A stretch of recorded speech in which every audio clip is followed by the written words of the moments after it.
My name's Michael J. Plantek, 49 years old. When I was driving, that's the kind of truck I would drive right there. Big ass 18-wheel tractor trailer.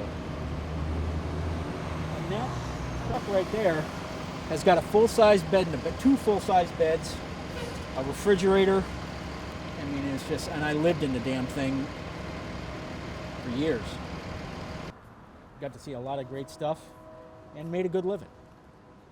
When I stopped driving truck to be closer to my girlfriend, she was always complaining about me not being in town enough.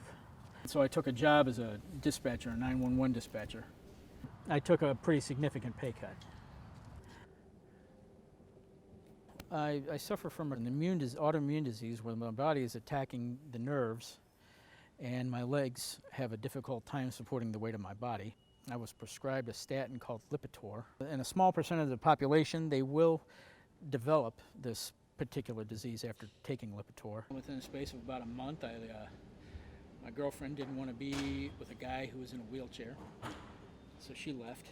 I couldn't afford the rent on the apartment by myself, so I got evicted.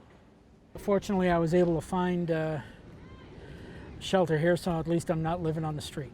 You have to be back at the CAST facility by 8 p.m. If you're not there by 8 p.m., you lose your bed. It'll take days to get a bed back there. Maybe even a week or two, depending on, because there are so many homeless people, and there's just not enough beds to go around. Well, when I signed up for Social Security, they asked me if I had a housing voucher, and I said yes, but the waiting list, the shortest waiting list I got on was for 6 months. Most of them were a year or 2 years wait for the subsidized housing. It's tough. I mean, you have thousands and thousands of people competing for very few open properties. I joined the Marine Corps right out of high school. I did 2 tours in Kuwait during Operation Desert Storm. I've had a lot of friends told me I should go down to the VA, but nowadays the VA doesn't have the best reputation for helping people. The government should do everything in its power to try to help these veterans out, and they really don't, because it's not cost effective. And it makes me kind of mad. It makes me real mad.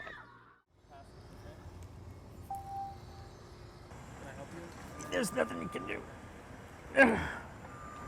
I don't know if you've ever been stabbed, but imagine being stabbed repeatedly all over your body, all at the same time. That's also a nice part of my condition. The neurolytic pain in my legs. And now they want me to take oxycodone, and I won't do it. Because it's incredibly addictive.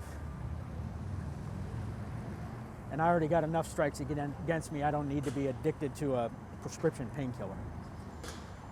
So I use medical marijuana.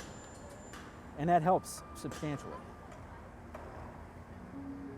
I know there are a lot of politicians there that poo-poo it and say there's no medical benefit, to which I say, horseshit.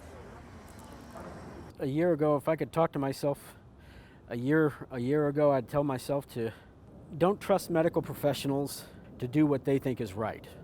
Put in your due diligence, research what medications they're giving you and why they're giving them to you. If I'd actually done that and researched what it was they were giving me, I probably wouldn't be in this situation now.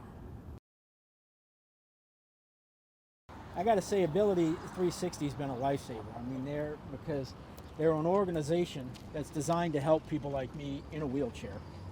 Once I got hooked up with them, everything just started happening real quick. And I was able to find a place where I could try to rehabilitate myself. They have 3 pools. They have a humongous gymnasium, a weight room specifically designed for people who are in a wheelchair.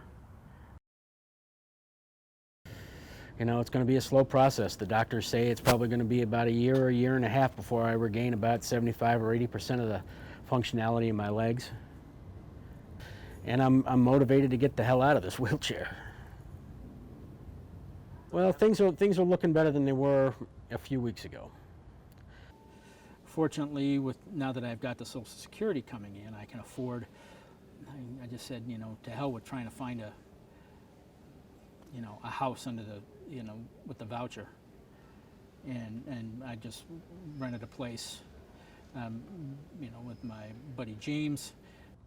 And we were able to find a place up there in Sunny Slope. So we essentially, what they call it, graduated from Cass, where we don't need to live there anymore. So right now we're moved into the new place. I'm loving it. I mean, I got everything I need. I got a TV, I got an Xbox, I got a refrigerator. One of the nice benefits is it's clean. So I can actually go in there and take a shower without worrying about getting sepsis or have somebody steal my stuff. There are a lot of people who, don't want to put the effort in to better their own situation. But I was not one of them. I wanted out of there in the worst possible way, and I made it happen. The area is nice and mostly quiet. There's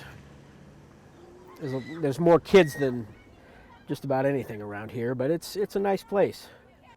We're doing much better now. I'm probably going to go grocery shopping this afternoon, maybe get some meat for meatloaf. A little mashed potatoes, a little gravy, make a meal out of it.